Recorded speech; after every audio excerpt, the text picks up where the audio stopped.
Howdy howdy ladies and gentlemen, my name is Admin and welcome back to another update for the Moar Swords Datapack. As per usual, this update adds 5 new wacky, weird, and powerful swords to the pack.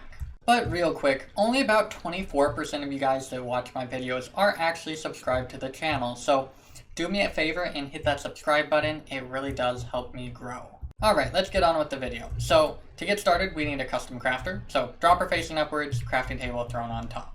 We then need to craft a sword crafter. If we press L to bring up the swords page, we have the sword crafter's recipe right here. Plus, you can see that all of the swords recipes show up in game. This is actually patron exclusive. I have a video in the iCard in the top right that explains that. So if you are interested in being able to see all of the recipes to these swords in game, do watch that video. It will explain how you can get that for yourself. That said, we will be covering the recipes in this video, and to get started we need to make a sword crafter, so that is 4 oak planks, wooden sword on the left, stone sword on the right, iron top and bottom, and crafting table in the middle, and we get a sword crafter. This is a block, so we can just place it down into the world to get our sword crafter. And we get a quite nice looking model, if I do say so myself. Okay, so let's take a look at what 5 swords are added by the pack, and then we'll jump into the recipes and finally showcase what they actually do. The 5 swords added are the butter sword, the Nametag Sword, the notch sword, the lightning sword, and the star sword. We craft the butter sword with milk in every corner, gold in a gold sword style, a stick at the bottom, and 2 yellow dye on left and right, and we get our buckets back. The name tag and notch sword are crafted pretty much exactly like you would expect. Stick and 2 name tags, and then we have a stick and 2 apples. The lightning sword is made with an end rod instead of a stick, a nether star, and a redstone block, and we get our lightning sword.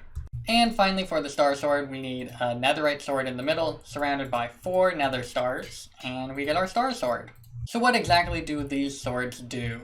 The butter sword is a bit of a troll sword. It only does 3 attack damage, but if we have a mob with a sword, or any weapon for that matter, and we hit them, there is a 1 in 6 chance that we make them drop their weapon. So there we've got it twice in a row. That is quite lucky, but you can see that occasionally they will not drop their weapon. I'm getting incredibly lucky here, but there we go. So essentially the butter sword is a way to steal mobs' weapons, randomly of course.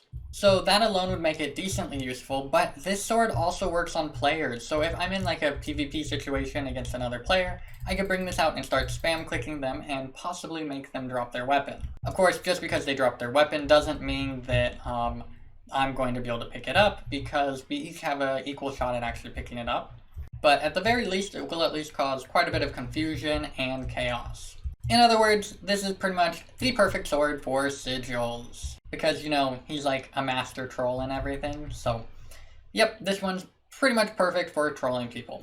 Sword number 2 is the Nametag Sword, and this one is quite interesting as well. The sword itself only deals 3 attack damage, just like the butter sword did. However, every time you hit a mob with the Nametag Sword, they will get a random name. In fact, they have quite a few different names that they could be. There are 10,200 different combinations for names that it can possibly give mobs. So, Henry, what shall you be called? Robinson, Rogers, Margaret, and there we have 2 names. So, it can give them both either a first name or a last name, or it can give them a first and last name. Now, this does use the list of names that I already had for my villager names datapack, except it's slightly modified, so it's sometimes they will get a full name and other times they'll just get a first or last name. Overall, this is a decently cool one. Now, I do know the question that is on all of your guys' minds. Do mobs that are hit by this despawn? Or, like a regular name tag, does it make them persistent and not able to despawn? Well, I figured it would be too overpowered to have a sword that has, well, like 150 uses to be able to make mobs not despawn, and so I chose to go that route. However, if a lot of you are wanting it to make mobs hit by it not be able to despawn, do let me know in the comments down below, and I'll consider adding a setting to the pack for that. Moving right along, we have the Notch Sword. This deals a little bit more damage at 4, and it makes it so when you hit a mob for the first time, they will drop an apple. However, the second time you hit them, they do not drop an apple. Of course, I killed it that time, so here we go, there's a demonstration. At that time, it did not drop an apple.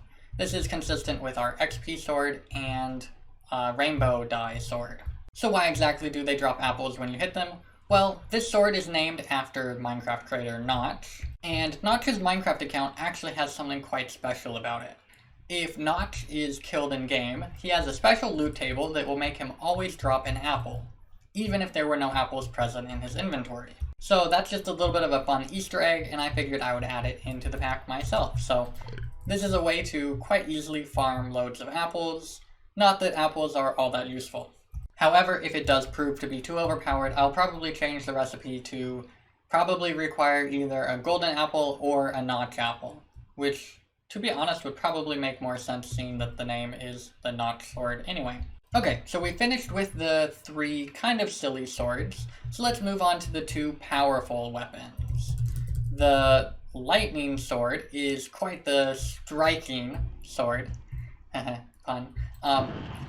Basically, any mobs that you hit with it are struck by lightning. The sword itself only deals 1 damage, so pretty much nothing, but the lightning deals plenty. And as you might have noticed, I do not actually take damage from the lightning strike itself, and so I do not have to worry about that.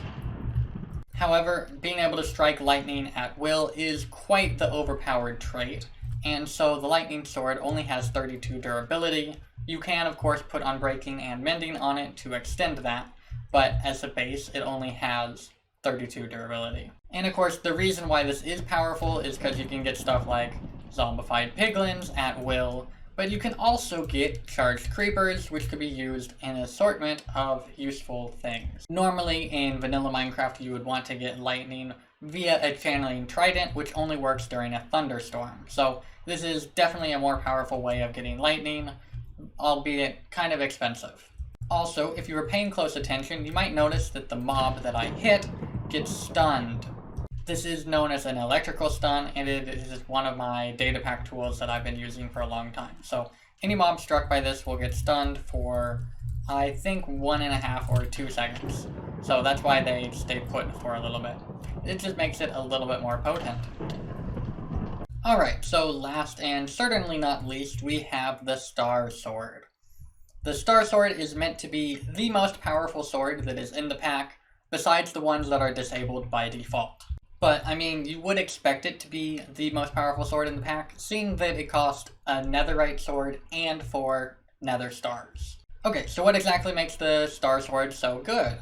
Well, it does the same amount of damage as a netherite sword, but it has 1000 attack speed.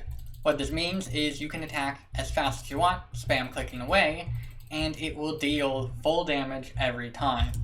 In practical terms, this means that you can deal an insane amount of damage really quickly, and basically take out any target very, very quickly, much faster than any other sword in the game could.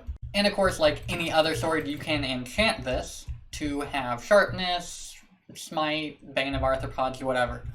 Of course, you would be quite foolish to put bane of arthropods on such a powerful sword, seeing that enchant is kind of useless, but you can enchant it however you want. Though I think putting Bane of Arthropods on it might make you a disgrace to the Minecraft community, but your choice. Besides having infinite attack speed, it really is no different than a regular netherite sword in that it has the same durability. It will break after some amount of time, and same damage, of course. So this sword pretty much has no gimmicks, no silly tricks. It's just powerful and good. And as mentioned before, I do not plan on making any swords that are more powerful than this, so if you do suggest new sword ideas, keep in mind that they need to be balanced so that this is still the best sword in the game. So please, don't suggest me the sword that does 25 damage. That's boring and lame. I do not want to make that. Instead, give me ideas that are maybe somewhat gimmicky, somewhat useful in some situations, and somewhat terrible in others. With that said, that is pretty much all I have for today's video, so if you did enjoy the video, make sure to leave a like on it, and if you have yet to do so, hit that subscribe button, and I'll see you guys all in the very next video. Thanks for watching.